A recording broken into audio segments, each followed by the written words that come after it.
gjatë një panajiri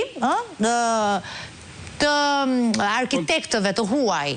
Çfarë është kjo? Se për paketimin vuajmë ne basir. Çështja është çfarë prodhohet. Armela, tashmë Tirana është një shprehje gjeografike, nuk është më qytet. Kujdes, bukë dhe zemër, no? Bukë dhe zemër dhe kulla.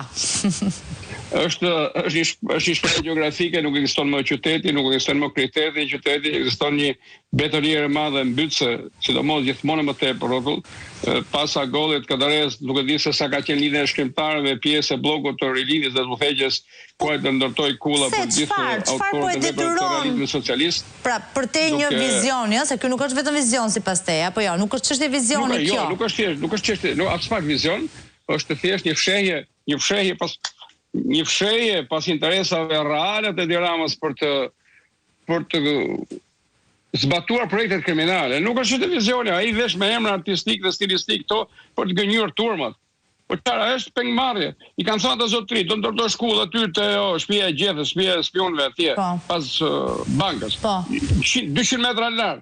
Dhe kudo e caktojnë vendin ata Armela, nuk e caktojnë më Tirana, vendin ku do ndërtohet dhe sa do ndërtohet. Edhe këto arkitektë të huaj që kanë ardhur, se na vinë gjithë të huaj këtu, edhe për raporte, edhe për arkitekt, edhe për të xhir groshët, edhe për të mbjellë fasullë, edhe për të prerë kastraveca të huaj, ne nuk dimë bëjmë asgjë. Pra kjo fshehje në petkun e të huajve, ky lloj marketingu që bën Rama është një lloj opiumi i shpërndar nga ana e tij për të mburuar edhe problemet thelbësore dhe kryesore që dolet nga zgjedhjet. Por kanë dalë dy gjëra, thjesht nuk ishin zgjedhje dhe e dyta, ata që ishin fituesit e vërtet, ata tash janë qeverisë e vërtet të Shqipërisë. Pra këtë grupe që unë them, këtë mafje kombëtare ndërkombëtare, nuk është thjesht kombëtare. Edhe këta arkitekt që kanë ardhur, ka jo pak prej tyre që janë hetim jashtë vendit. Për afera korruptive, për përfshirje në projekte jo të shëndetshme ligjore, ndaj edhe këta, ai siç është ajo historia me Nusretë me atë Robin që bënte ora 1 milion euro se ishte dënuar diku për çështje afera korruptive dhe gjithë kjo pra, është klientela, është klientel kriminale, është klientel korruptive. Nuk është e kemi vështirë të gjejë të has në përzgjedhjet e tij njerëz të cilët nuk kanë punë me ligjin, nuk janë të dënuar, nuk kanë bërë korrupsion diku tjetër, nuk janë të lidhur me krimin, nuk janë lidhur me Sinaloa, nuk janë lidhur me kartelet e drogës. Pra, dendosia e lidhjeve të tij me paligjshmërinë është rekord, është e pakonkurrueshme. Dhe atëherë ata janë qeveritarët e vërtetë të Shqipërisë tani mbrapa. Pra më është thjesht menaxheri, është thjesht le të themi zbatuesi i projekteve të tyre, është përcjellësi i vendimeve të tyre, që do t'i vesh me petkun e kryeministit, të qeverisë dhe të gjoja projekteve madhore ndërkombëtare, qendër botërore për mjedisin, qendër ndërkombëtare për arkitekturën, qendër botërore për këtë, dhe ne jemi qendër botërore për krimin, qendër botërore për shpopullimin, qendër botërore për varfërinë.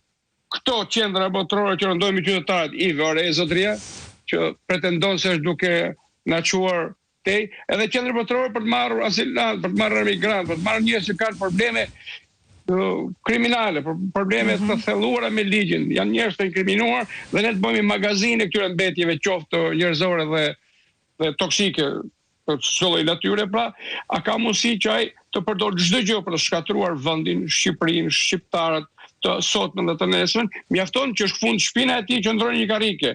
Ky është marrëveshja e tij. Tashmë unë kam përsëritur dhe jam tërësisht i bindur që Rama nuk mundet të ikë. Nuk është thjesht çështje, ai mund të ketë dëshirë të largohet.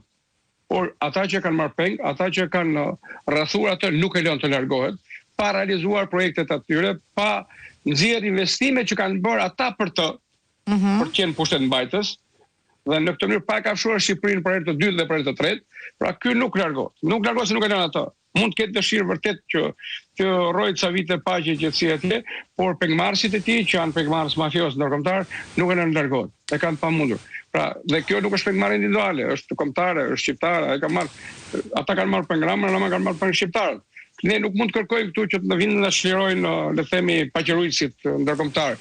Duhet ne ta bëjmë këtë, dhe policia kryesore fillestare duhet kja kërkojmë këtë vetvetes. Dakor. Por të çliruar nga Rama, ne nuk mund të kërkojmë ndihmën e ndërkombëtarëve por të kombëtarëve. Ja, do ndalemi pas pak këtu në fakt se është tezë shumë interesante kjo, nuk mund të kërkojmë ndihmën e ndërkombëtarëve për të kombëtarëve. Dhe meqense jemi këtu, jemi tek qeverisja, qeverisja që ti thua nuk ka një qeverisje vendore, por ka vetëm një qeverisje qendrore. Ne kemi parasysh një element, duke u ndalur te zhvillimet e sotme të kësaj të diele kur për ngjarjen në Vlorë nis hetimi vetëm ndaj drejtorit të ndërmarrjes pastrimit.